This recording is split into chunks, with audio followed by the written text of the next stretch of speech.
VFD में OU3 fault क्यों आता है, इसकी क्या वजूहात है और इसको ठीक करने का क्या तरीक़ेकार है, आज की वीडियो में मैं आपको ये बताऊंगा। सर्दियों का मौसम शुरू होने वाला है और हमें बहुत ज़्यादा ऐसे फॉल्ट देखने को मिलते हैं कि शाम के टाइम हमारी मोटर OU3 का एरर देती है या सुबह के टाइम हमें OU3 का एरर देखने को मिलता है या दिन के किसी भी औकात में जब मैं VFD को स्टार्ट करता हूं तो मोटर चलने की बजाय OU3 का फॉल्ट हमें देखने को मिल सकता है।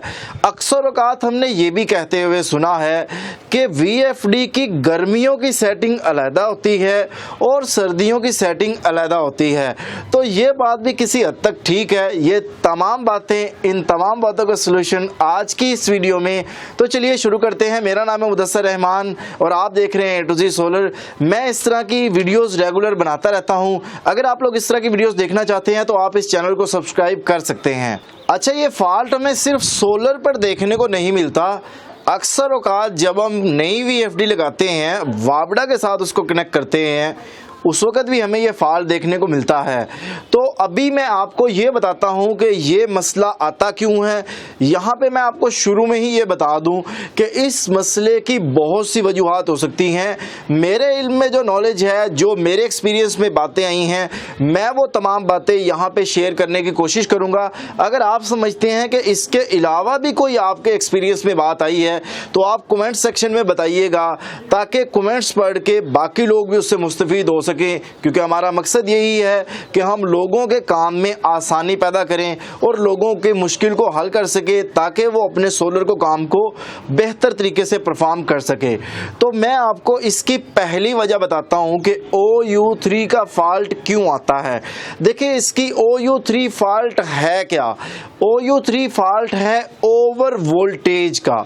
हर VFD की एक कैपेसिटी होती है। उस कैपेसिटी में जब आप उसको वोल्टेज देते हैं तो वो बेहतर परफॉर्म कर रही होती है। अगर आप उसको उस कैपेसिटी से ज़्यादा वोल्ट फराहम करते हैं तो उस सूरत में वो VFD मुख्तलिफ फॉल्ट्स देती है। जैसे ही VFD की कैपेसिटी से ज़्यादा वोल्ट आप देते हैं तो वो OU3 का फॉल्ट देती है। अब आपके जहन में यहाँ पर एक क्वेश्चन आ रहा होगा कि VFD की आखिर आइडियल वोल्टेज रेंज या VFD की वोल्टेज रेंज कितनी होती है। यहाँ पे मैं एक बात आपको क्लियर कर दूँ कि ये तमाम ब्रांड्स मुख्तलिफ वोल्टेज रेटिंग में हमें देखने को मिलते हैं। INVT इन्वेंट VFDs की अगर मैं बात करूं तो हमें जो वोल्टेज रेंज देखने को मिलती है वो CHF मॉडल में 450 वोल्ट से 750 वोल्ट तक हमें देखने को मिलती है, या आप इसको 500 to 700 वोल्ट कह सकते हैं। अगर आप 700 या 750 वोल्ट से ज़्यादा अगर आप वोल्टेज देंगे तो डेफिनेटली आपको OU3 का फॉल्ट देखने को मिलेगा। लेकिन अगर हम GD मॉडल की बात करें तो उसमें यह वोल्टेज रेंज कम हो जाती है। 250 वोल्ट से 800 वोल्ट मैक्सिमम लिमिट थोड़ी सी बढ़ जाती है, मिनिमम लिमिट भी उसमें भी थोड़ा इजाफा हमें देखने को मिल जाता है, यानी 200 वोल्ट से आपको 800 वोल्ट के दरमियान मिलते हैं। अब यहाँ पे एक सवाल है कि इसकी आइडियल कंडीशन क्या है। मैं आपको बताता जाऊं, आप VFD में अगर सोलर की स्ट्रिंग बना रहे हैं, अगर आपकी एक स्ट्रिंग है तो फिर तो आपकी मजबूरी है कि आपके 14 सोलर पैनल हैं, 15 सोलर पैनल हैं, 16 सोलर पैनल हैं, तो आप उसमें 650-700 वोल्ट तक आपके बनेंगे, वो तो आप एक स्ट्रिंग बनाएंगे। बट अगर आपके पास 2 या 2 से ज़्यादा स्ट्रिंग्स हैं तो मैं आपको रिकमेंड करूंगा कि आप जो VFD पे सोलर के कनेक्शन जो सीरीज़ में बना रहे हैं वो आप 550 वोल्ट से लेके 650 या 700 वोल्ट तक आप देंगे। तो 550 और 650 वोल्ट की जो रेंज है ये एक आइडियल रेंज है। इस रेंज में अगर आप वोल्टेज देंगे तो आपको चाहे गर्मियाँ हो या सर्दियाँ हो, आपको OU3 का फॉल्ट देखने को नहीं मिलता। आपको ये चीज़ बता दूँ, आप सुन के बड़े हैरान होंगे कि गर्मियों में जो सोलर पैनल वोल्टेज कम दे रहे होते हैं, सर्दियों में वो सोलर पैनल वोल्टेज ज़्यादा दे रहे होते हैं। यानी फ़र्ज़ किया आपने कहा कि 750 वोल्ट तक इसकी लिमिट है तो मैं 750 वोल्ट सोलर के दे देता हूँ, तो होता क्या है कि गर्मियों में तो वो 750 वोल्ट बेहतर तरीके से परफॉर्म कर रहे होते हैं, बट जब हम सर्दी की बात करते हैं तो वही 750 वोल्ट जो है वो 800 वोल्ट को टच करते हैं, जिसकी वजह से क्या होता है कि हमें OU3 का फॉल्ट देखने को मिलता है।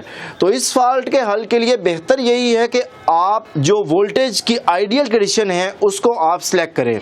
अब इसका हल क्या है? हल तो इसका सिंपल सा यही है कि आप अगर वोल्टेज आपने ओवर वोल्टेज बनाए हुए हैं तो आप उसकी आइडियल वोल्टेज बना दें ताकि ये फॉल्ट ख़त्म हो जाए। या इसको देसी अल्फाज में या नॉन टेक्निकल तरीके में आपको बताऊं तो अगर आपकी एक स्ट्रिंग लगी हुई है और आपको OU3 का फॉल्ट देखने को मिल रहा है तो आप एक सोलर पैनल या एक प्लेट या दो प्लेटें आप जो है वो डिस्कनेक्ट कर दें, एक प्लेट दो प्लेटें कम करेंगे तो आपकी जो VFD में OU3 का फॉल्ट है वो ख़त्म हो जाएगा। इसके साथ साथ आपको ये बताता जाऊं कि अगर आपके वोल्टेज थोड़े करीब हैं, ओवर वोल्टेज के बिल्कुल थोड़ा सा डिफरेंस है और आपकी मजबूरी है कि आप सोलर पैनल की तादाद कम नहीं कर सकते, तो उस सूरत में आपको क्या करना पड़ेगा? उस सूरत में आपको मैं एक पैरामीटर सेटिंग बताता हूं, वो आप सेट करेंगे तो आपका ये फॉल्ट किसी हद तक ठीक हो जाएगा। किसी हद तक ठीक होने से मैंने लफ्ज़ क्यों यूज़ किया है कि 100% नहीं है कि ये ऐसा करने से वो ठीक होगा, क्योंकि वो एक मिनिमम लिमिट अगर है, वोल्टेज की कमी बेशी है तो उसको वो ठीक कर देगा। जैसे किसी भी जॉब के लिए जब हम अप्लाई करते हैं तो कहते हैं कि इसमें 2 साल की एज या 1-2 साल की एज की रिलैक्सेशन आपको दे सकते हैं। सेम इसी तरीके से इसमें भी ऐसे ही होता है। अगर वोल्टेज का थोड़ा गैप है तो आप PB में जाएंगे, आप प्रोग्राम का बटन दबाएंगे और PB में जाएंगे। जैसे ही आप PB में जाएंगे तो वहां पे आपको PB में जाके डाटा एंटर करना पड़ेगा। जैसे आप डाटा एंटर करेंगे तो PB00 सामने देखने को मिलेगा और PB00 में आपको PB07 पे आपको क्लिक करना पड़ेगा। जैसे ही आप PB07 में जाएंगे तो वहाँ पे आपको 130, 100, 120 कोई भी फिगर देखने को मिल सकता है। आप इसको 140 या 150 इसकी मैक्सिमम लिमिट है, उस पे करके भी OU3 के फॉल्ट को ठीक कर सकते हैं। और इसके साथ साथ आपको ये बता दूं कि आप अक्सर इन्वर्टर के ऐसे फैक्ट्री सेटिंग्स की भी PE की सेटिंग है और भी बहुत से ऐसे फैक्टर्स होते हैं जिसमें आप सेटिंग्स को छेड़ के भी इस तरह के प्रॉब्लम्स, यानी बिला वजह जब आप सेटिंग्स को छेड़ते हैं तो आपको बहुत से प्रॉब्लम्स का सामना करना पड़ सकता है।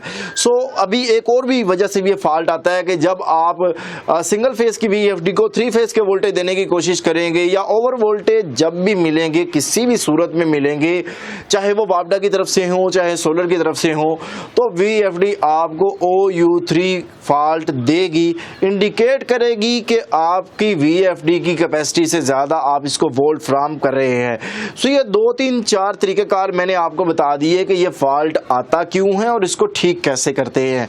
उम्मीद है आपको आज की इस वीडियो से बहुत कुछ सीखने को मिला होगा। अगर आप VFD खरीदना चाहते हैं तो आप स्क्रीन पर दिए गए नंबर पर रब्ता कर सकते हैं। आपको ये वीडियो कैसी लगी कमेंट सेक्शन में लाजमी बताइएगा। मिलते हैं नेक्स्ट वीडियो के साथ।